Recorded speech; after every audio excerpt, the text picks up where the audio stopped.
la chaîne qui vous édifie. À l'obé les sous, beaucoup de prétendus prophètes. Pourquoi toujours qu'à moi? Pourquoi toujours qu'à moi bandeko na ngai? Alobi mingi bakoya na kombo na ngai. Pourquoi toujours qu'à moi yango? Bakote na bango Yesu aza Yesu. Mais baza ya Yesu te parce que bayeli mabomu na bango, parce que bayeli la famille na bango, parce que bayeli ba richesse na bango, parce que baza na ba projet na bango moko oyo tata na bango mongo na si a planta ki bango na motema pour basala contre l'église de Jésus-Christ. Pourquoi tozoka moi? Pourquoi tozolela? Pourquoi tozomitiya na ba condition wana? Oui, laissez tomber tolanda parole de Dieu.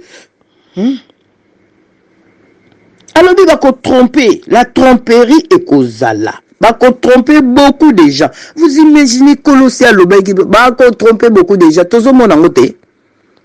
Combien de mangomba bazana bango ba fan.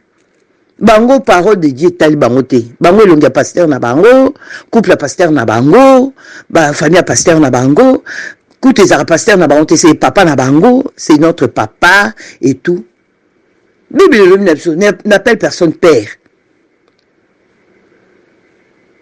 Na mokili na libanda to benga na papa mama et tout. Na lingomba na yete. Na lingomba na yete. Hein? Une fois, j'étais vraiment mal en point. Mosai na nzambe. Oya za ajina mwa na ngai akoza ajina mwa bala na biso.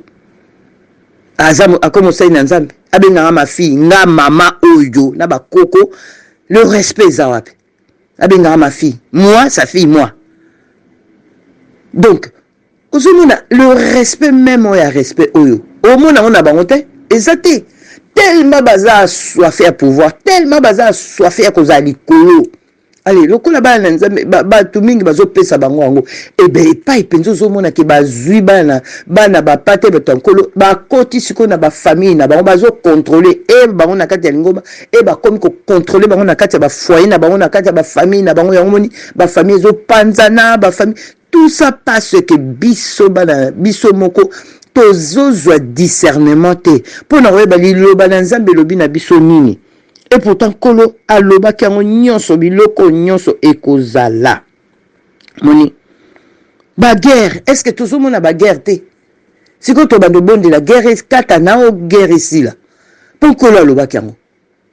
Aloba ki vous entendrez parler de guerre et de menaces de guerre. Donc tout dit ma parole de Dieu. Ah bien ne vous effrayez pas. Pourquoi tu vous s'effrayer? Ah pourquoi na bazo bunda, kuna bazo salabwe. Ah pour mona que et pas y batu bazo lukakolia ba pesa bangote. Mais côté au guerre moko ezali nango déclaré parce qu'il faut ça les mabongo et tout le monde en parle. Tout le monde en parle mais oyo bazo lemso bazo kufa injustement mutako lobelangote. Omoni munguna ndenga salaka. Munguna salaka ndenge ona. Et pas batu bakende na aide. Neti na bamboko ya biso. Et pas kuna batu bavandi na bango kimia me batu mo bazo kende pona ba ko boma bango ko violer bango ça. Personne n'en parle. Kutu bazui ba sinzili ba tieli bango kuna bobo mamalamu. Vous voyez? Biloko nyonso tokomona yango. Kula lobi car il faut que ces choses arrivent. Et alobi makambo yo il faut eya. Il faut que toutes ces choses arrivent. Bande konangai. Tala oyebi soki kato koti sikoyo na parole de Dieu. To banjo saka par des choses. To yeba mutu na mutu yeba. Seigneur me demande quoi na vie nanga. Mutu na mutu. Asala introspection ya vie na ye. Yeba siko liloba la nzambe prophétie à Matthieu 24 na Matthieu 25. Matthieu 24 elobeli mingi ba serviteur. Na Matthieu chapitre 25 elobeli mingi brebido lingomba. HP Media, la chaîne qui vous édifie.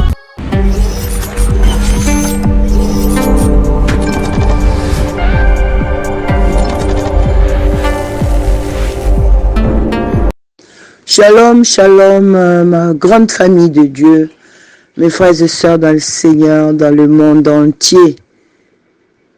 vraiment kolo apambola bino, kolo azala na bino tango nyonso, ngai ndeko na bino, votre humble sœur Patricia na elisusu ndenge na lobaka toyaka te parce que esengo esali na motema plaisir moko ou sentiment moko boye alors faut koya na média et tout non. Soki nkolo apesi ngai eloko wana te pona ya koloba. Donc je reste dans sa présence, la méditation de sa parole, la prière, na onyo sotoko vivre. Et c'est pas que la maman anagno ce Seigneur il parle pas, il parle pour autre chose, il parle pour nous-mêmes, la famille ou les choses qui se passent dans le monde pour na cause conscience nango. Donc tango kolo alubaka ma fille vas-y ngawana ma fille sa fille naye la présence na bino isoko partager okolo a pesinga. Donc naye ko partager na biso kaka parole de Dieu. Comme nalobaka tango nyonso, la vraie prophétie, c'est la parole de Dieu. La vraie révélation, c'est dans la parole de Dieu. Et kolo alobaka na musikate eloko nyonso tata linga biso, c'est dans sa parole. Okomona eza na concordance avec sa parole. Ekozali banda ya parole na des fois ça en concordance dans les mots na nyonso. Donc yangwana na ye lisusu avec humilité, simplicité de cœur to partager lisusu liloba onkolo apesa biso nyonso. Donc avant toute chose ndenge esengeli na biso donc tokobondela katika mama oyo na maboko ankolo. Seigneur de gloire, Père, merci. Merci tata Nzambe na biso yonde o sala biso yonde o pesa moko na biso ba attribué na yo yom to pesa biso moko na moko selon mesure oyo yo lingaki ko pesa biso yango tata ozo salela moto na moto mwana na ndenge yo olingeli epai na ye yango kolo merci na kozongisa merci ndengo pesinga pe malisusu na ya ko partager liloba na bandeko na ngai yango kolo na mitiki na maboko na yo ke yo moko Seigneur o guidenga o conduire ngai ndenge yo lingi yango papa na lobi merci na mitiki vraiment que ngana za effacer Saint-Esprit yo moko za toute la place. Merci kolo pona bandeko na ngai so bakoyamba parole oyo vraiment ça la bango d'abord un grand bien amité malabango et surtout vraiment kokota na méditation parole non kolo po o révéler biso oyo nyo seza tango. Merci papa na kombo na Yesu na lobi merci amen. Donc na pesi mbote na libota nyonso ya Yesu Mesia oyo balandaka vraiment mate ya nkolo apambola bino a bomba bino bandeko na biso ya chaîne EHP Media aussi kolo na biso a batela bino pour pozali kaka bénédiction pour na biso. Na lingi na partager na biso eloko partage na bondelaka na yango mingi et puis ça partage na tangara yango mingi. Et puis, na kati intimité avec le Seigneur, dont on partageait makambo e belé tozo mona lelo. Makambo e belé tozo mona lelo. Tozo mona ngo wapi na eza na basali na Nzambe, eza na lingomba na Nzambe. Mais na yé vraiment parce que le Seigneur m'a parlé. Il me dit ma fille. Mais nyonso oyo bokoki ko mona, bokoki ko yoka. Nyonso eza oyo ekomami na mukanda na ngai na mukanda na Nzambe epa ikuna nde boko yeba nyonso eza neti manuel na bino pa chrétien ya kotambolela ya kozalela et nyonso eza na kati. Il faut pas aller chercher ailleurs. Il faut pas kokoma ko imaginer sali ndenge nini pourquoi ça. Qu'est-ce que je veux dire par là? Makambo nyonso oyo lelo tozomona bana Nzambe naloba toujours que na pamboli nkolo pona bao baza ba amoureux ya méditation à parole de Dieu soki otangaka na yo Bible ndeko nanga okoki oyoka okoki omona Mais ce qui est référent à la parole de Dieu, est concordant à la parole de Dieu, ce qui sali en côté, tu seras toujours tourmenté. Zwa oyozo mona, zwa oyozo yoka, yaka la parole de Dieu. Oko ça la concordance au baki en fait, ezabongo. Lelo oyo makamini tozo mona. Seigneur Jésus-Christ a lobé la biso nyonso. Lelo auto partagé na bino mingi za na Matthieu 24. Matthieu 24. Et lobé la biso nyonso tozo vivre lelo. La prophétie de Jésus-Christ est notre Seigneur, notre Sauveur. Esaïa Paul T, Esaïa Matthieu T, Esaïa Luc T, c'est Jésus-Christ lui-même. Azolobe la biso na Matthieu 24. Bandeko tout cela, mutu na mutu vraiment. Kota na Matthieu 24. Na outé ko partager il y a quelques je sais pas 2 mois quoi. Tout kota kana Matthieu 24. Loba na Saint-Esprit lobelanga. Ozomona. Na kati ya Matthieu 24.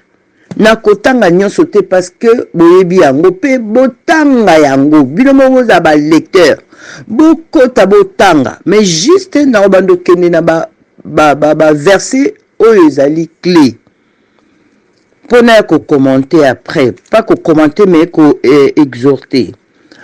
Parole de Dieu le binabiso na Matthieu chapitre 24. Seigneur azaki na basali na azo bima na etonga na temple.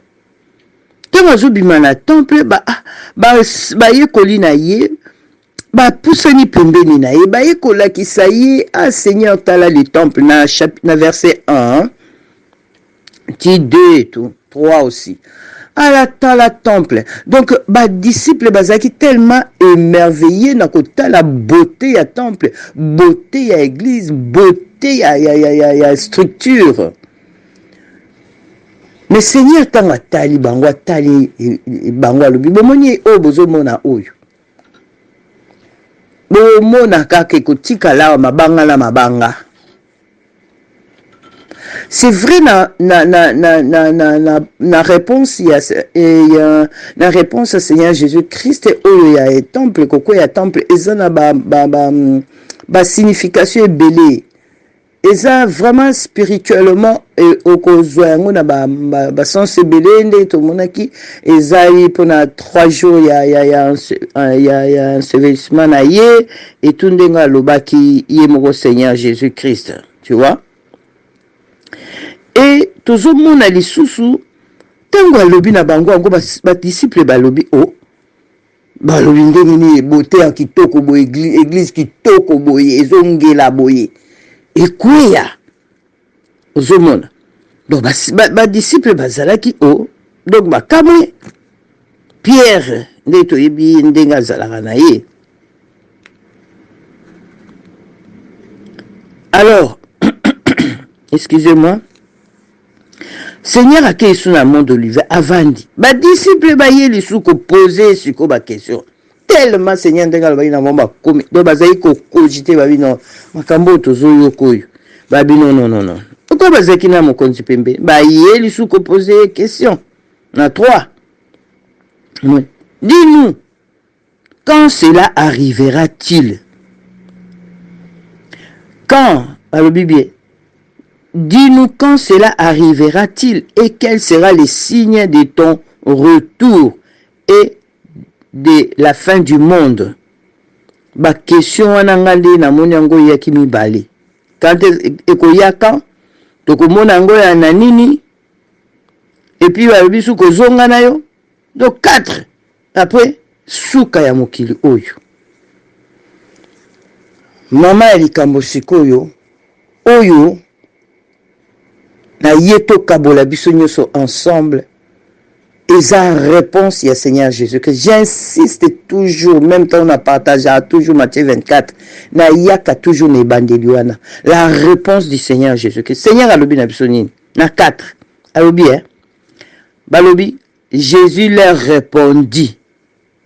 Faites bien attention que personne ne vous égare ou Que personne ne vous séduise. Donc, Seigneur a yé ko prévenir biswabi. Attention. Aïe, c'est que disciple na yebisi biso. Attention. Attention, attention, attention. Parce que Seigneur a ligné tous en ignorance ya makambo te. Pour pas être dans l'ignorance, il y a makambo toko vivre. Alors, attention. Ceux qui n'a continué son ndenge na tangi liloba nzambe, okomona qu'est-ce que le Seigneur nous prévient. Alors, attention. Alors, tromperie. Beaucoup de faux, de prétendus prophètes. Alors, des guerres, des bruits de guerre. Alors, ne vous effrayez pas.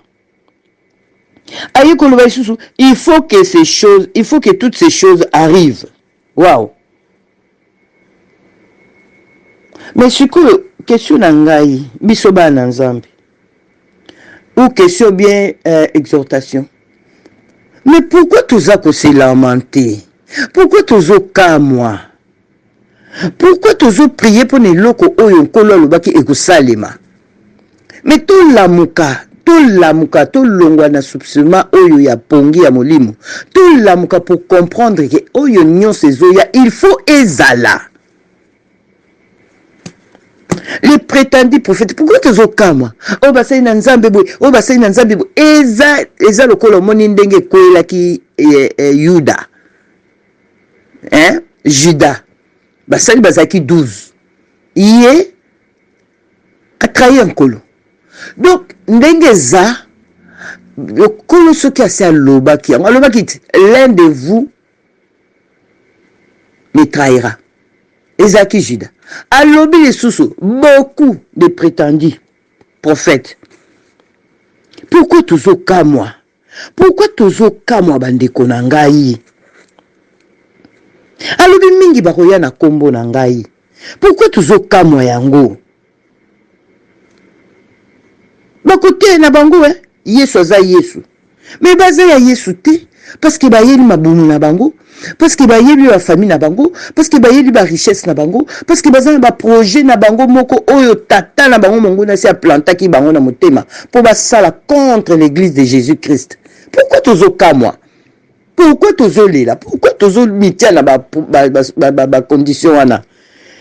Oui, laissez tomber to landa parole de Dieu. Alors, il va tromper. La tromperie est causale. Va tromper beaucoup de gens. Vous imaginez Colossia Lobeki va tromper beaucoup de gens. Tous au monde en côté. Combien de bamangomba bazana bango ba fan. Bango parole de Dieu tali bango te. Bango longa pasteur na bango, couple pasteur na bango, ba famille pasteur na bango, couple zara pasteur na bango te, c'est papa na bango, c'est notre papa et tout. Bible n'appelle personne père. Na mokili na libanda to benga na papa mama etu na lingomba na yete hein?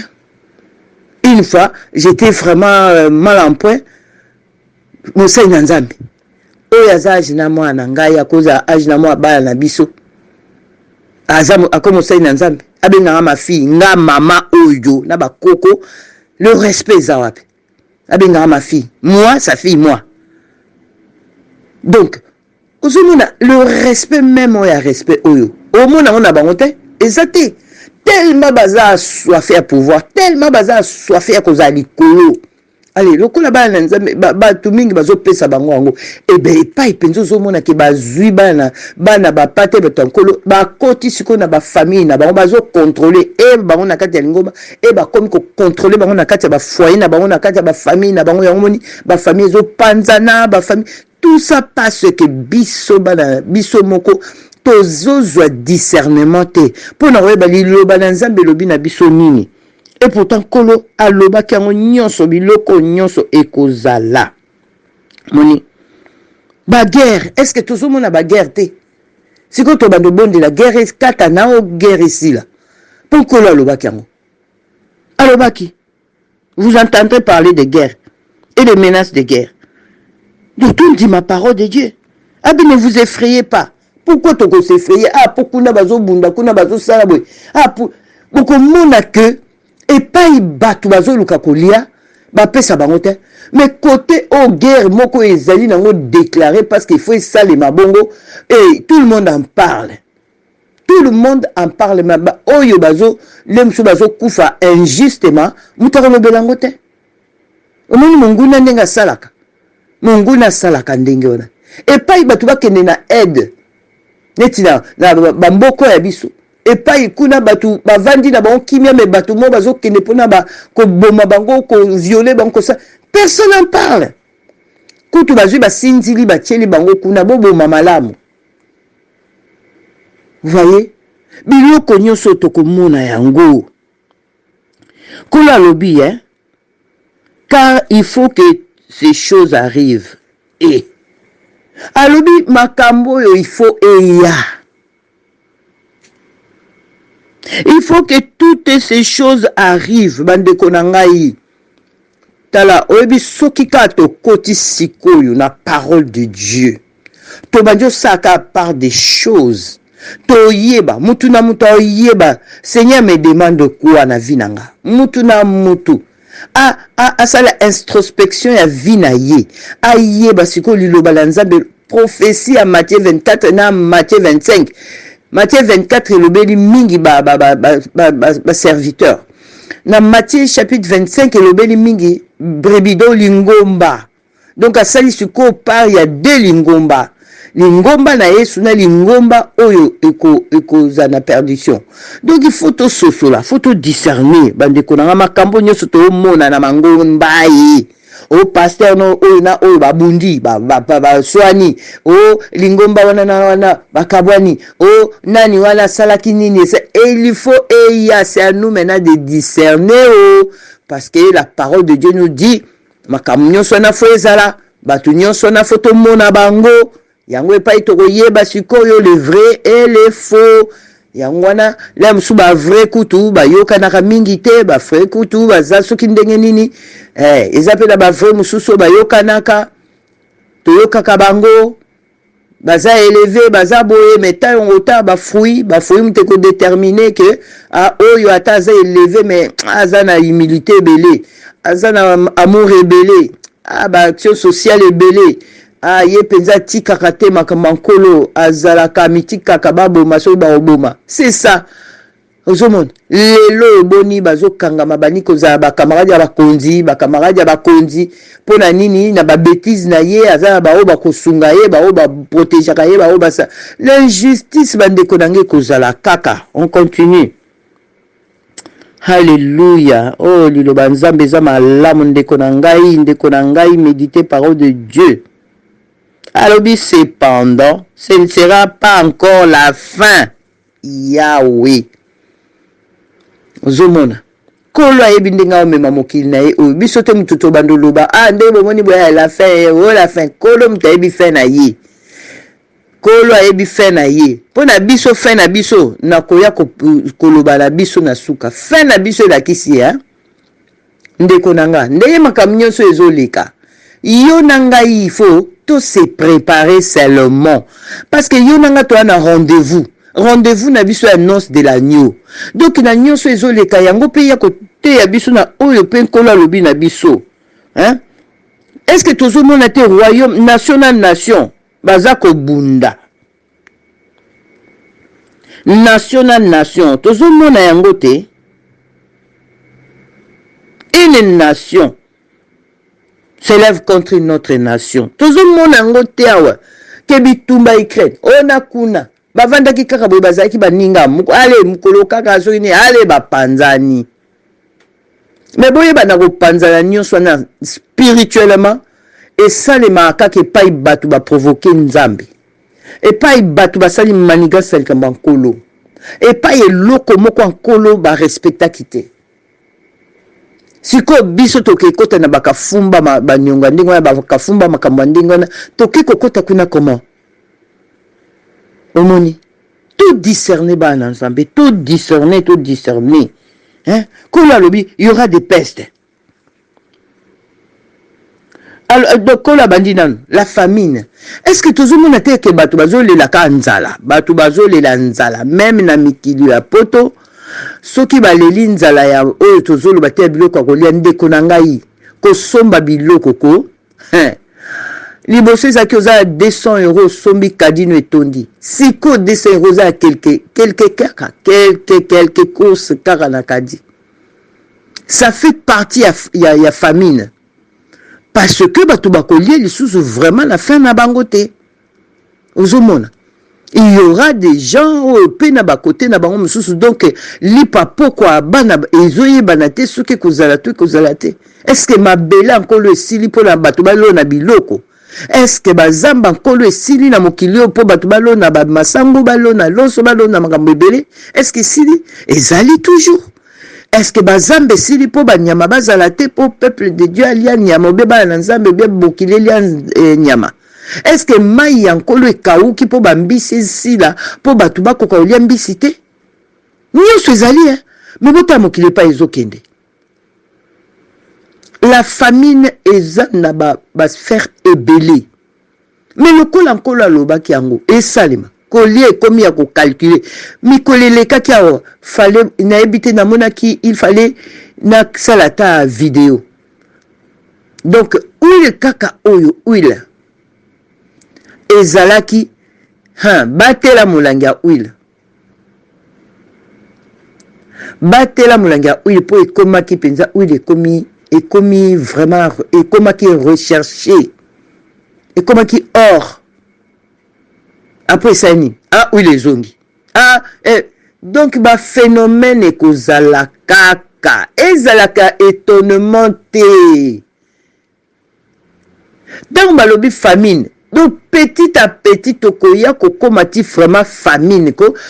La génération, peut-être par la grâce de Dieu, koya sima, ou bien la génération nini na nini.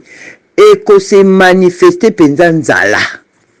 Parce que le banzambo e bandi lelo na bisote, ba oyo bayoka yango liboso ba désira ke ba mona mukolo alelo ozomona donc tozokende eza lokwa bo matibus bozokende chacun zo descendre na renae bo bus zo continuer arrêt bo bakiti donc ndengwana donc on vit mokolo ekokeli ndeko akei azonge pa tata azonge pa yaokende alali asali boy. Donc tozokende yangona na marche ndenge tozokende na kati ya transport na biso bana na nzambe to se préparer kaka to mibongisa na biso na mitema na biso ba rancune te ba problème te ba kanda te parce que nzambe alingeli biso ni ride sans tache ni ride donc tokende tozaka toujours yango kolo donc ce que j'ai compris dans la parole de Dieu donc il faut penza to bima o ba congolais ba yuma. C'est-à-dire, quand je dis yuma, c'est-à-dire, mouton lobelo bilo mususu, au vandini au talaye, batsuko ba au talayo, ba monike, ya yuma. Mais yuma te, parce que au fond de toi, tu intercèdes tellement que tango ko vanda sinisia ko yali sous un secret, pour le bano, pardonnez ngai, hein, tu sais, Nazaki, vraiment, boye, limbisanga. Yango Paul la sala kabina soko linge senga sala ngo liboso tout le monde ndenge sala kengo liboso bato okosa ngo pe liboso bato bolimbisi na yo sala ngo liboso bato nyonso ozomona donc bande kuranga bana nzambe tozomona ba peste peut-être misusu na to monite ina tali na internet na zomona ba puta moko bibima na bamboka misusu mais okoko supporter te ba malformation moko boye ba puta moko boye na bantutu na ba mon frère ma sœur mokili ndenge internet ye soki moyeza kotaka na bamboka oko réagir oko remarquer que makambo ole msu yona ne komi pa na bino te mais côté msu batu ba vivre ango obi tant to beta lisolo le msu to lo bana ba congolais to zo beta lisolo to lo ba congolais bien révélation ba congolais tala Dieu il est le Dieu de toute la terre ezana ba côté pe oyo bazo mona makambo ankolo parce que Dieu aime nous ses enfants. ozomona ba peste ko vanda boye biloko moko série moko eloko bimi o maladie moko boye bimi o kimamba le bato nyoso mbango to kimi bato fo bozwa vaccin bolongo la vaccin bokolie eloko te biso on nous rappelle toujours que ba sombaki mai boye bozongi sango parce que l'eau boye ezalaki na bactérie ou bien tu vois ekozala kaka biso tokangama kaka na maître na biso qui est le Seigneur Jésus-Christ le seul oya kozala na Jésus-Christ aza na Saint-Esprit kati na ye et oya aza na Saint-Esprit kati na ye aza na bafruit ya esprit kati na ye bafruit wana yango sikomoni yango ezosala bonzambe na biso. Tu vois, c'est 9, je crois. Et yango ezo sala bonzambe na biso. Ba tremblement. Est-ce que tozo ka ba tremblement te? Ba tremblement de terre tozo monango. Alors tout cela sera le commencement des douleurs. Kune pa ya lobaki, ça sera pas la fin. Côté kuna alobi na biso ekozala kaka début ya douleur. Ba na nzambe to sosola. Tout sosola. Toujours mon angote. Alors on vous livrera à la persécution. Dès qu'on a eu une persécution, de bonga maka. Parce que tout ça pour la persécution. Oh Seigneur de gloire. J'aime ta parole, Seigneur. Aide-moi à comprendre, à méditer, à comprendre ta parole. Préparons-nous à être persécutés.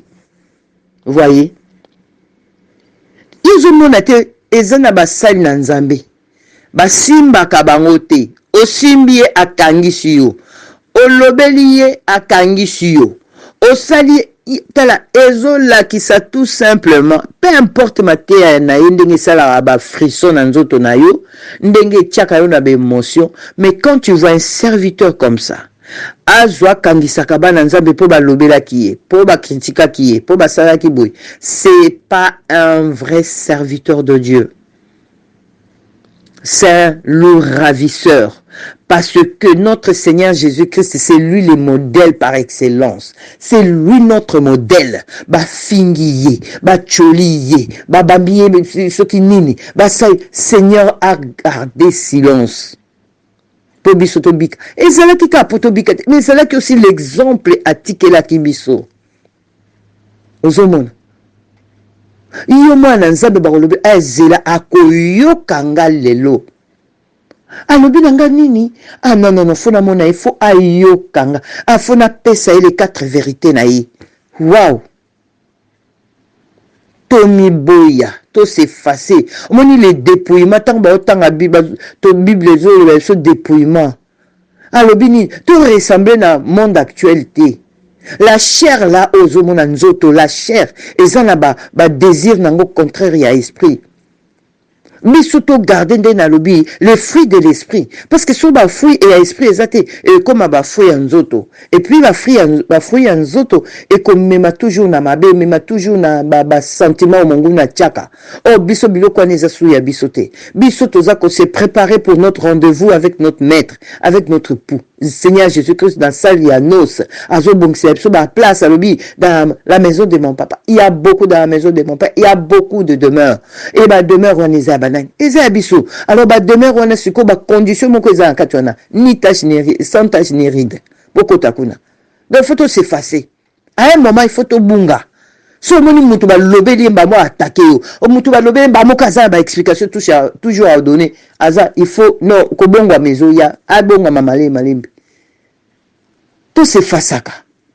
Tout ça kana pour ça te expliquer non tu t'effaces ou bien bokei la parole de Dieu lobini.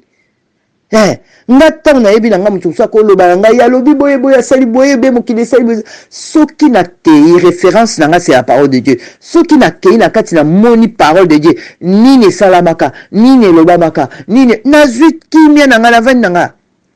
Na landela nyoso te na vandi na ngai. Et puis d'ailleurs si Seigneur ezwa place te na mutema na ngai ke eza kanda non.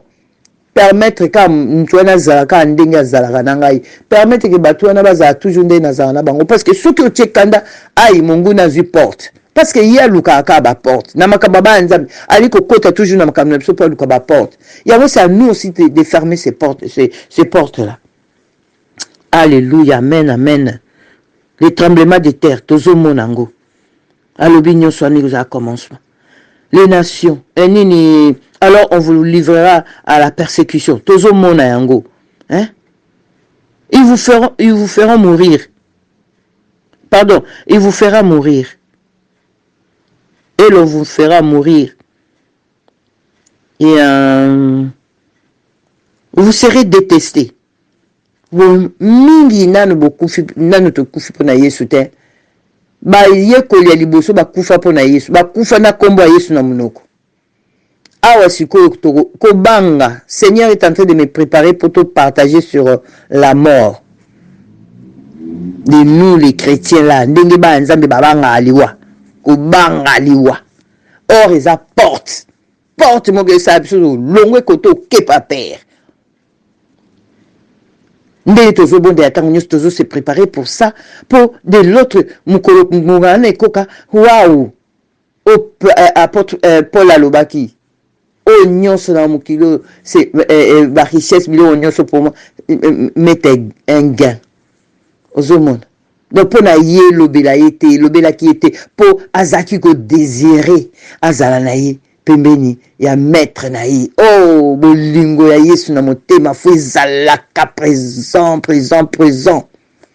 to yeba kolinga Yesu yango ekosalaki okobanga na yo liwa te okobanga te parce que ozo se préparer na yo oza ko se dépouiller na yo na motema na oza no na ba makambu te na ba esprit na ba pensée na yo ozo kansela no batu babete. Alléluia. Seigneur, Saint-Esprit, aide-nous. Yangwana tata pesaki biso molimo na ye, molimo mon santo pembeni na biso. Ko yemba kate ko priya kate au Saint-Esprit vient. Ah, il y a des choses communes. Assez aya. Yangwana lo babanze bo mingi mususu fallait zala éliminer ba éliminer ngo. Oh Saint-Esprit vient. Saint-Esprit vient. Tile lozo benga Saint-Esprit et pourtant Saint-Esprit azana yo sikamoko Saint-Esprit aza kati na yo ndeko na ngai Saint-Esprit aza kati na yo tango zomona bilo msozo kokate kende Saint-Esprit aide-moi. Saint-Esprit est là pour ça. Aide-moi Saint-Esprit. Zala attaché na Saint-Esprit. Zala mis à Saint-Esprit. Zala vraiment Saint-Esprit yende nyonso ndenge tozo vivre na se ya mabeli oyo. Yende bouclier na biso, yende force na biso, yende cuirasse na biso. Pourquoi? Parce que moindre truc Saint-Esprit, ou une intimité. Oh Saint-Esprit, révèle-moi. Et le situation oyo talaboy, eza na famille, eza na église, eza na mokilika de to vivre. Saint-Esprit est là, il va te révéler. Alléluia, gloire à toi Père éternel. Zomona. Oh Seigneur. T'osa détester. Ndima ke ba osa détester na osa détester. Seigneur alobaki yango.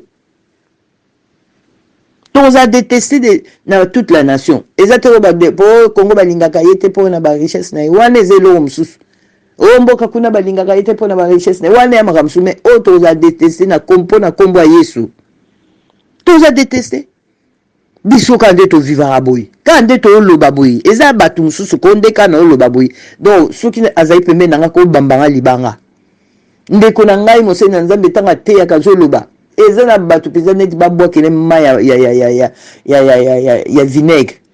Osomon, détesté de toutes les nations à cause de la combo Kolo. À cause de nom du Seigneur Jésus-Christ. Tu vois, beaucoup de trébucheront. Parole de Jésus là, beaucoup de trébucheront. Se trahiront. Si vous se posez la question. L'un l'autre trahison. Bah tu vas détester biso. Et mingi bah vous allez détester l'un l'autre. Tout ce monde a noté. Bible est consacrée. Tu vois? Beaucoup. Seigneur de gloire, merci, merci Père. Feront mourir et vous serez détestés de toutes les nations à cause de mon nom. Beaucoup trébucheront, alors qu'ils se trahiront, se détesteront les uns les autres. Tout le monde a noté. surtout na basai na nzambe. He, kuna penze pai tozo monango. Kuna penze pai tozo monango. Oyo kama sai no na oyo basaki singa moko lobi bakabwani okuna ke sala ye okuna ke magablo kaka. C'est de magablo, ligablo kaka. Yesu akufeli ngoma na ye po batu bakomisa ligablo na bango. Siko ya makambo ndeko na nga siko na ke kota na kati makambo na ke sa nini kuna na kati. Ndeko na nga iza ba distraction. To bima na biloko na po ko sa nini. Tango siko makambo bongo bimi to komi ko loba na banda kuna biso liboso ya YouTube. En tout cas vraiment ye. Mungu nazobeta maboko akoti biso na bandaku avandi biso kunal.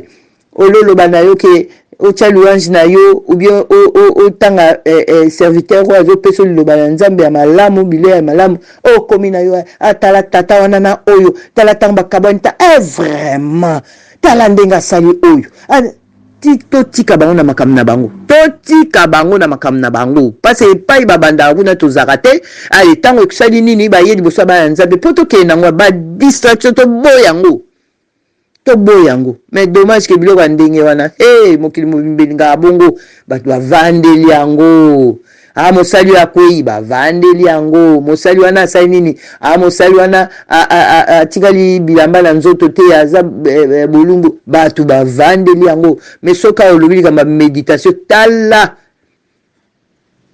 internet ekondi YouTube ekondi bavie ekondi mais soka totie kaka makambo kitoko te mokili mobimbe ye même na ba miniature bato bakoma kolanda mimate par rapport à miniature même pas titre mais miniature tant moni bati c'est que nouvelle asika peut-être balobeli kingandi peut-être balobeli kingandi mais yo moko yebite yo pe balobela kayo toki mabiloko wana ba distraction to boya yango zo mwa babi beaucoup trébicheron mingi bazo koya bazo yeba te ke basi ba koya ki ba vandi na mabele misuku tusi ba lala ki penza na mabele ni ko ba distraction mongula to bima kuna bande ko na kombo na Yesu ba trahison ba trahison to fongola misu ba nzambi to sosola beaucoup de prétendus prophètes surgiront et ils tromperont beaucoup de gens.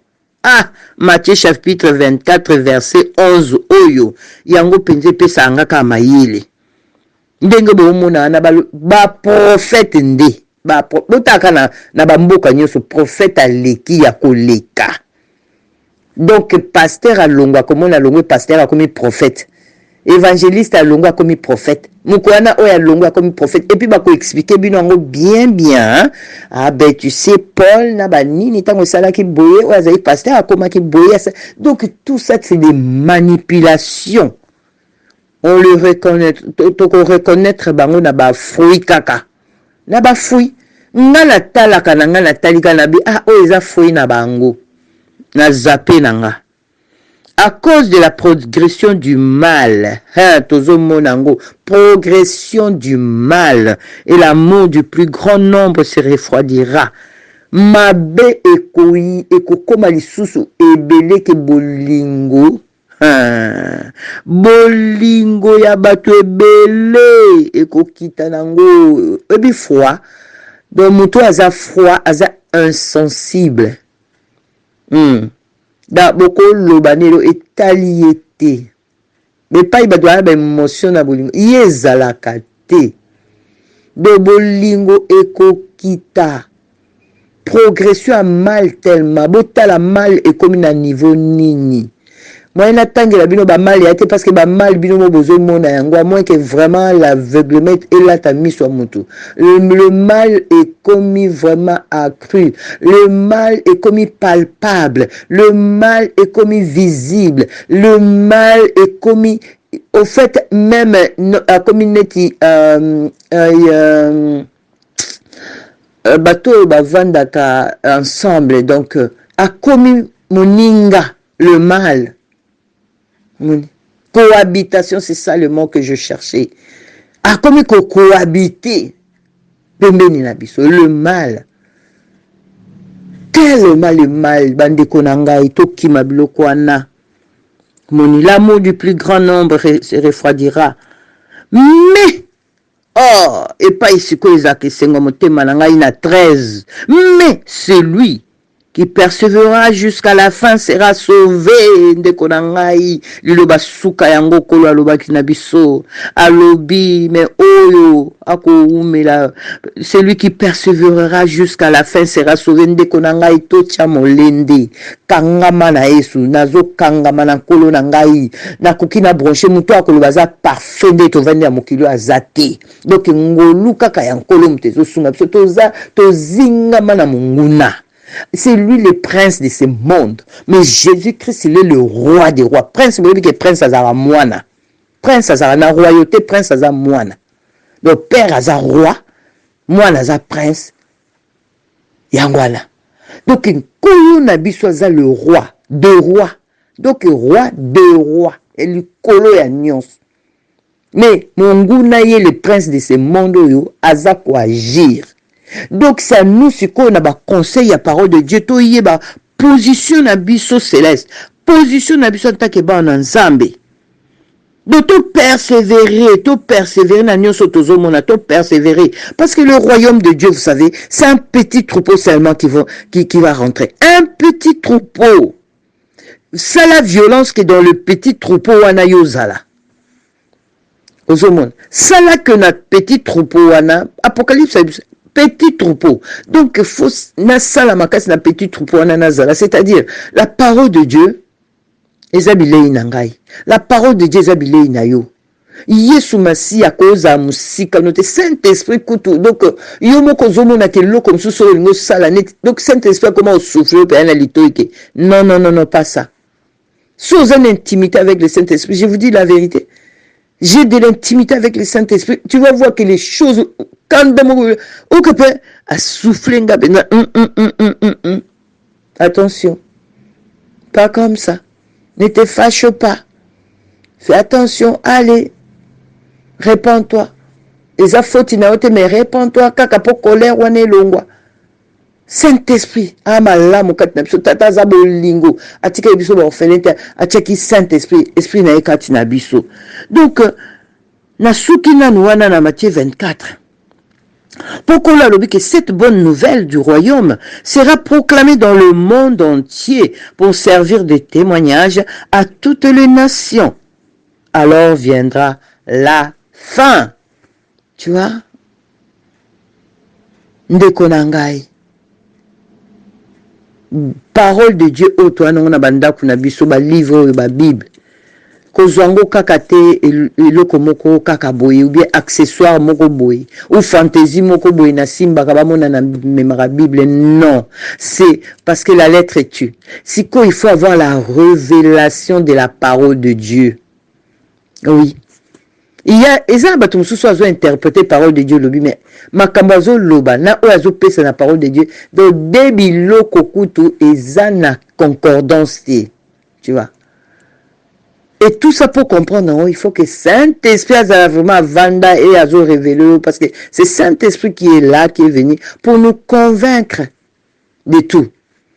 Parce que c'est lui qui va te dire ce que même j'ai dit là. Aux autres mondes. Donc, j'ai que ma Bible devant moi. Ni nabanda konnoté, makambebele, je note les références. Voilà. Les références. Parce que c'est important les références. Mais sinon, moi j'ai dit Saint-Esprit, mais voici. Parle à ton peuple. Tu vois. Bande konanga makambo le kanamokili oyo. To sosola. Mais to sosola. Parce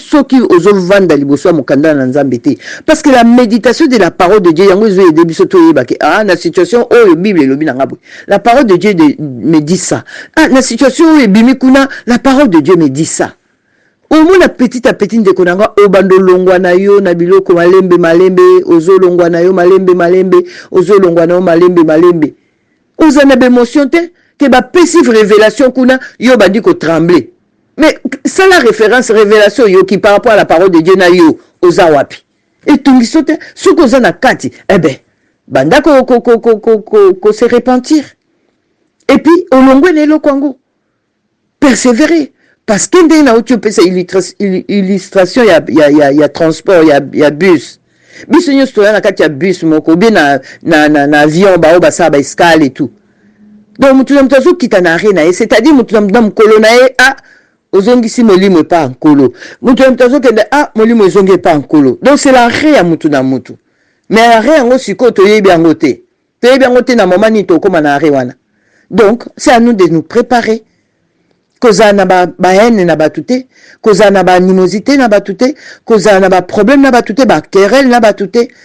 Osali mabe parce que mabe koki koya, okoki ko brancher, senga bolimbisi na nzambe, soki ezaki na ndeko no senga bolimbisi na ndeko na yo, esali otacheté parce que ndeko na ye pa zana esika ye pa sengela bolimbisi. Donc c'est comme ça. C'est comme ça. Vraiment, et ce que partager parce que quand père me parlait, pourquoi vous lamentez, pourquoi vous inquiétez? Tout est dans ma parole, tout est dans la parole de Dieu. Seigneur Jésus-Christ, donc voilà, on a zaki nango ya ko partager na bino. Vraiment, bon méditer Matthieu 24, bon méditer Matthieu 25, bon comprendre ma camion so ezo le kalelo na lingombo tozo bengo lingomba kolomi sous ya lingomba koloda.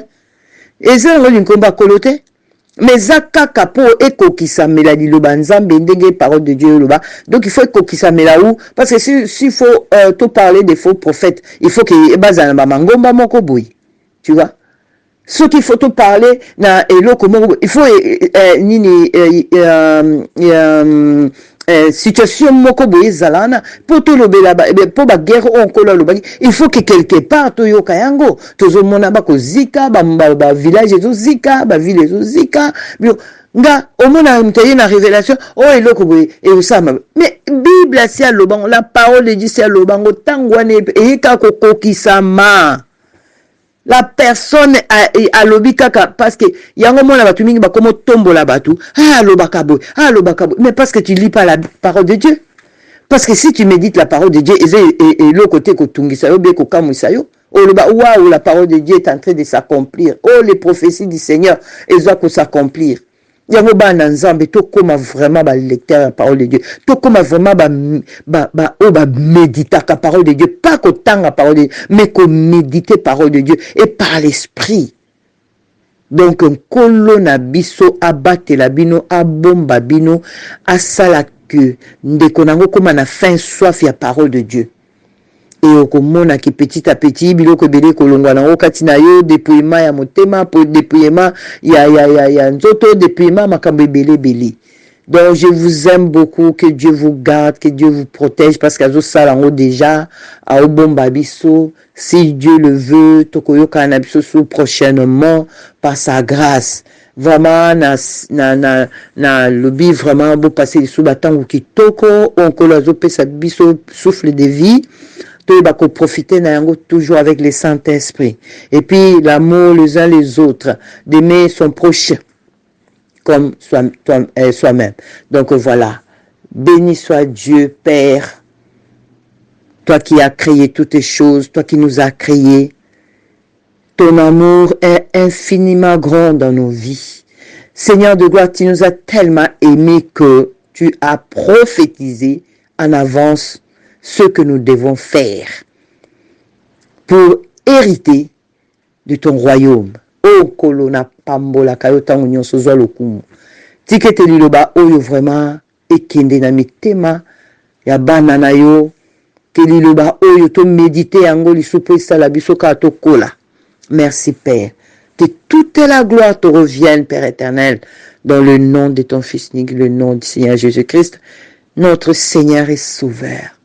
À toi seul, par la puissance du Saint-Esprit, à nous, soit la gloire au siècle des siècles.